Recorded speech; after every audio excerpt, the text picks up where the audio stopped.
حضرت عمر رضی اللہ تعالیٰ عنہ کا انتقال ہونے لگا. عمر بن عبد العزیز 12 بیٹے. مسلمہ بن عبد الملک ان کے صالح کہنے لگے امیر المومنین آپ نے بچوں پہ بڑا ظلم کیا ہے. کہنے لگے کیا ظلم کیا ہے؟ کہا ان کے لیے جو چھوڑ کے جا رہے ہو وہ 2 روپے فی کس ہیں. 2 روپے تیرے بچوں کو 2 روپے ملیں گے ترکے میں. 2 روپے یعنی 2 درہم. تو یہ کیا کریں گے آگے؟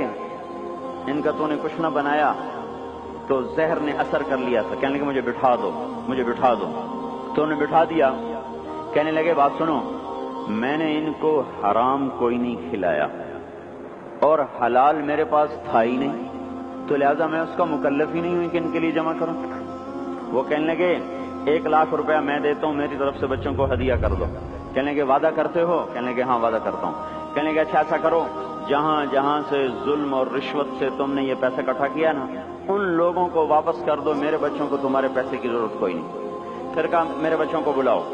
اور سب کو بلا لیا. تو اس کے بعد ارشاد فرمایا اے میرے بیٹو میرے سامنے 2 راستے تھے.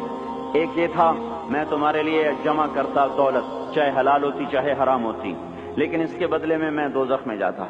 دوسرا راستہ یہ تھا میں تمہیں تقوی سکھاتا اللہ سے لینا سکھاتا خود جنت میں جاتا.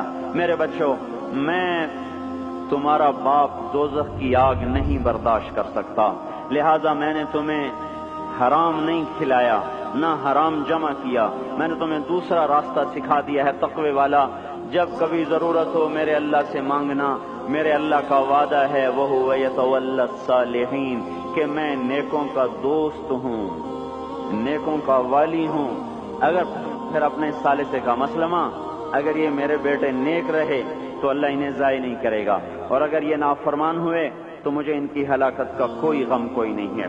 پھر اس زمین آسمان نے وہ دن دیکھا کہ اموی شہزادے مسلمہ کی اولادیں اور سلیمان بن عبد الملک کی اولادیں جو ایک ایک بچے کے لیے اس زمانے میں 10-10 لاکھ درہم چھوڑ کے مرے ان کی اولاد مسجد کی سیڑھیوں پہ بیٹھ کے بھیک مانگا کرتی تھی جیسے ابھی جمعے کے بعد بھکاری یہاں بھیک مانگیں گے.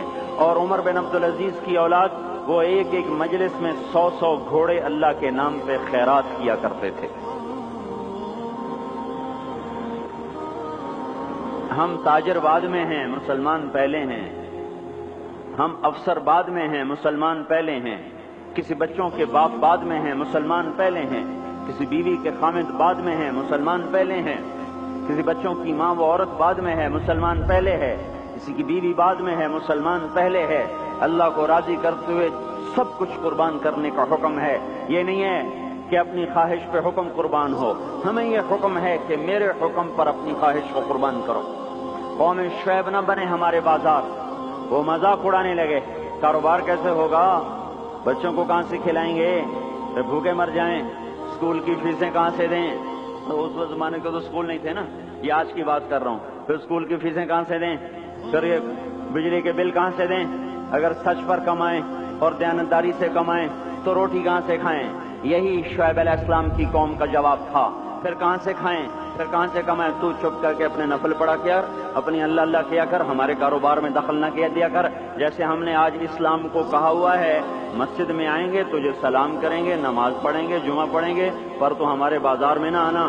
کہیں تو ہمیں جھوٹ سے روک دے بددیانتی سے روک دے سود سے روک دے خیانت سے روک دے تو ہماری تو تجارت ہی ٹھپ ہو جائے گی. تو اللہ تبارک و تعالیٰ نے اس قوم پہ 3 عذاب مارے. یہ پہلی کافر قومیں تھیں ان پہ ایک ایک عذاب آیا. یہ کافر کے ساتھ بددیانت تھے لوگوں کا حق بھی لوٹتے تھے تو اللہ نے ان پہ 3 عذاب مارے. اخذفهم الرجفة زلزلہ اخذ الذین ظلموا الصیحة چیخ اخذهم عذاب یوم الذلہ. بارش کس چیز کی؟ انگاروں کی بارش. ہماری جماعت شعیب علیہ السلام کے قوم کے علاقے میں گئی ہے. وہ اتنا ٹھنڈا علاقہ ہے کہ جب ہم وہاں سے گزرے تو اتنی برف پڑی ہوئی تھی اتنی یعنی تقریباً 3 فٹ برف پڑی ہوئی تھی. ایسا ٹھنڈا علاقہ. اللہ نے ایک گرم ہوا بھیجی وہ جھلس گئے تڑپ گئے آبلے پڑ گئے. تو اس کے بعد ایک قدم ہوا ٹھنڈی ہوئی تو سارے بھاگ کے باہر آئے کہ شکر ہے ٹھنڈی ہوا آئی. اوپر سے بادل آیا کہ شکر ہے بادل آیا. اس کا ساتھ ہی زمین میں زلزلہ آنا شروع ہوا اور اس کے اوپر فرشتے کی چیخ آئی اور اوپر وہ بادل کالا ایک دم سرخ ہو گیا، پھر اس میں سے ایک دم بڑے بڑے انگارے برسے اور ساری شعیب علیہ السلام کی قوم کو اور مدین کی منڈی کو اللہ نے جلا کے راکھ کر دیا۔ اگر یہ بازاروں والے توبہ نہیں کریں گے تو مجھے ڈر ہے کہ کہیں ان منڈیوں پر بھی وہ انگارے نہ برس جائیں جو مدین کی قوم پہ برسے تھے۔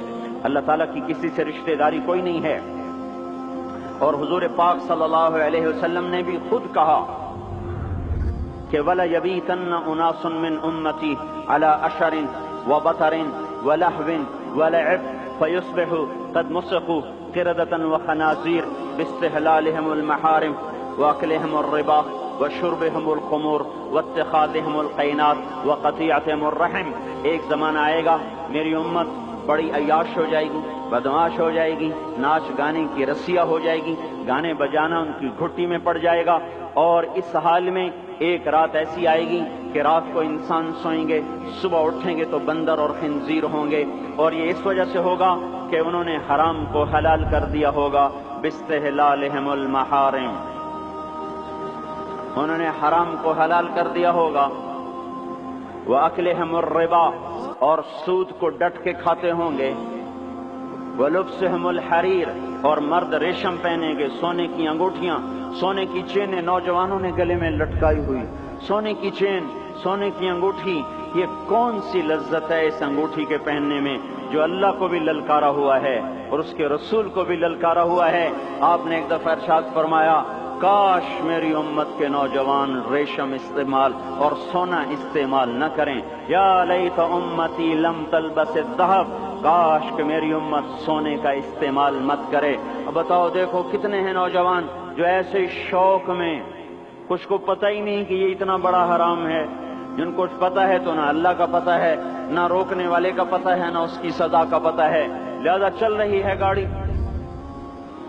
تو یہ کس پہ ہوگا کہ حرام کو حلال کر دیں گے، سود کو کھائیں گے، ریشم پہنیں گے، سونا پہنیں گے، شراب پئیں گے اور گانے بجانے میں مست ہو جائیں گے، اور رشتے ناتوں کا لحاظ ختم ہو جائے گا، ماں باپ کی تمیز ختم ہو جائے گی، بھائی بہن کی تمیز ختم ہو جائے گی، بڑے چھوٹے کا وقار ختم ہو جائے گا۔